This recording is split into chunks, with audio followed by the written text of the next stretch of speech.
ఒకనాడు అర్జునుడు శ్రీకృష్ణుడితో ఇలా అన్నాడంట, శ్రీకృష్ణ, గోడ మీద ఒక వాక్యం రాయి.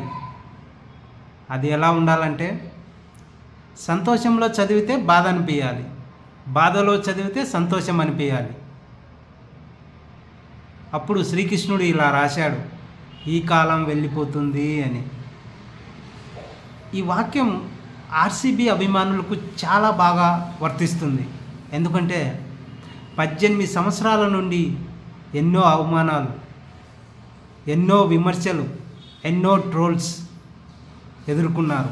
ఈ కాలం వెళ్ళిపోతుంది, ఈ కాలం వెళ్ళిపోతుంది అని ఎదురు చూశారు.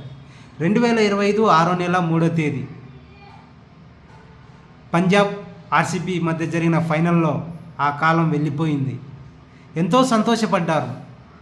18 సంవత్సరాల తర్వాత దక్కిన విజయం కాబట్టి ఎంతో మురిసిపోయారు. బెంగళూరు చిన్నస్వామి స్టేడియం దగ్గర జరిగిన ఆ ఒక్క సంఘటన వల్ల ఎంతో సంతోషమైన కాలం అది కూడా వెళ్ళిపోయింది.